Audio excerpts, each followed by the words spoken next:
Every time I pull my hair was any outfit that you'll find me ugly and one day you'll disappear. 'Cause what's the point of crying? It was never even enough. Did you ever want me? Was I ever good enough?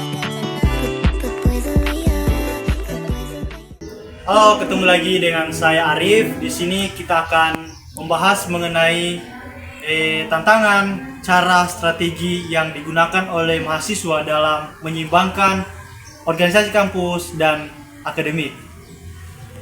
Untuk memahami lebih jelas dan lebih dalam mengenai pengalaman, strategi, dan cara untuk menyeimbangkan antara organisasi kampus dan akademik, di sini kita akan berbincang-bincang bersama beberapa mahasiswa yang akan berbagi pengalaman mereka selama mereka ada di dunia kampus, baik mengikuti organisasi dan akademik dan bagaimana cara menyeimbangkannya. Yuk kita simak video berikut dan temukan inspirasinya.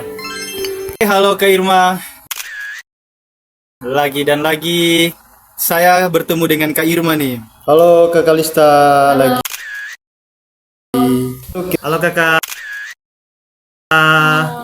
Oke. Kalau boleh tahu ini Kak Irma waktu masih kuliah, Kak Irma itu menjabat di organisasi apa saja waktu pada saat mengikuti dunia di kampus? Kalau mau dihitung-hitung menjabat itu ada total 4 periode. Yang pertama di Himabikon yang pasti itu di masanya Kak Faris itu menjabat sebagai divisi kesekretariatan. Terus yang kedua di Himabikon juga masanya Agung itu menjabat sebagai bendahara umum. Terus yang ketiga di HMJ Ilmu Pendidikan menjabat sebagai ketua umum. Yang keempat di BEM FKIP, Badan Eksekutif Mahasiswa, menjabat sebagai sekretaris umum. Gitu.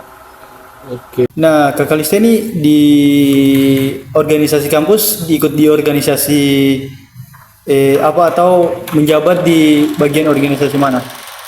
Kalau di organisasi saya sendiri, saya berhimpun di himpunan Prodi, yaitu Himpunan Mahasiswa Bimbingan dan Konseling, dan saya menjabat sebagai Ketua Umum Himabikon. Kak Jum ini kesehariannya ini kegiatan lain di mengajar atau apa di luar? Untuk sekarang alhamdulillah kegiatannya itu hanya sekedar di rumah. Kemarin juga sempat kerja tapi sedang istirahat. Jadi sekarang itu masih istirahat saja di rumah untuk keseharian. Oke. Banyak sekali pengalaman yang didapat, dari pengalaman yang membahagiakan, menyedihkan, membosankan juga ada. Jadi ada banyak pengalaman yang saya dapat, termasuk pengalaman hidup, bagaimana kayak orang-orang di sekitarku ada ketika saya kesusahan, ya terutama orang-orang di dalam organisasi yang saya ikuti. Terus pengalaman-pengalaman yang lain kayak dari pengalaman yang satu yang saya dapatkan di organisasi itu bisa saya gunakan di skillku sekarang mengajar, kan kayak public speaking dan lain-lain. Itu sangat banyak. Yang pastinya itu terutama saya mempunyai pengalaman seperti cara memanajemen waktu, cara memimpin, dan juga alhamdulillah kemarin juga diberikan amanah menjadi bendahara umum. Jadi saya di situ juga mendapatkan pengalaman untuk cara mengatur uang, gitu, bagaimana memanage uang dalam berorganisasi seperti itu. Dan pengalaman-pengalaman lainnya itu saya mempunyai banyak teman serta banyak pengetahuan-pengetahuan baru yang saya tahu. Gitu.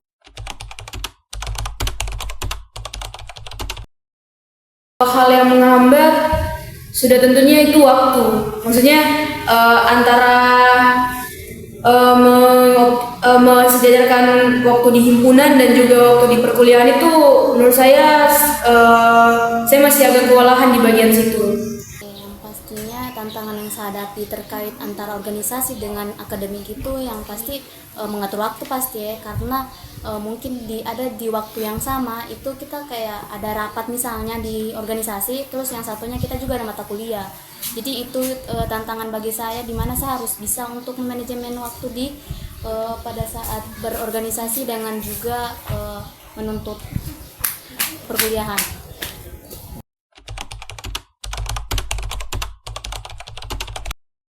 Kita ada yang namanya manajemen organisasi, ada yang namanya skala prioritas. Nah, dari skala prioritas itu misalnya kita bisa tahu oh ini lebih penting bagi kita ke depannya ketimbang yang ini. Pasti kita buat yang mana lebih penting dulu kan. Kayak akademik saya rasa itu pasti harus nomor satu. Kita kerjakan dulu urusan akademik yang bisa kita kerjakan, kemudian kita pindah ke organisasi. Yang pastinya adalah membuat jadwal. Kalau saya pribadi membuat jadwal tersendiri bahwa semuanya kan akademik dengan organisasi, maksudnya kan sama-sama penting karena saya mempunyai tanggung jawab juga di organisasi, saya juga mempunyai tanggung jawab di akademik. Jadi di mana tanggung jawab yang maksudnya yang lebih apa sih ya dibilangnya lebih darurat, jadi itu yang lebih dulu. Misalnya toh ada kegiatan. Jadi caranya saya untuk menyeimbangkan antara kedua hal tersebut, melihat hal mana yang lebih urgensi, itu yang saya laksanakan terlebih dahulu. Oke, berarti di situ di dalamnya ada yang mandu tentang skala prioritas. Iya. Yang mana yang urgent dulu itu. Soal berarti adanya soal manajemen waktu yang di dalamnya ya. Iya. Oke.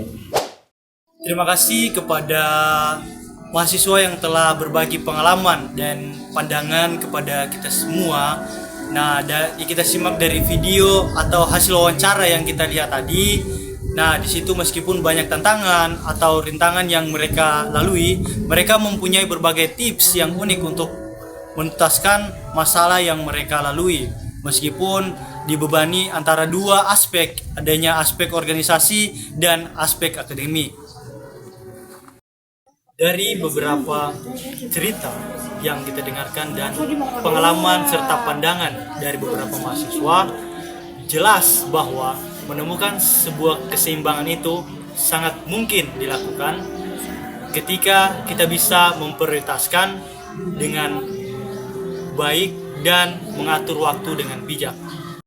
Sebagai tambahan, di sini kalian bisa menerapkan ada beberapa tips yang bisa kalian lakukan untuk menyeimbangkan antara organisasi kampus dan akademik.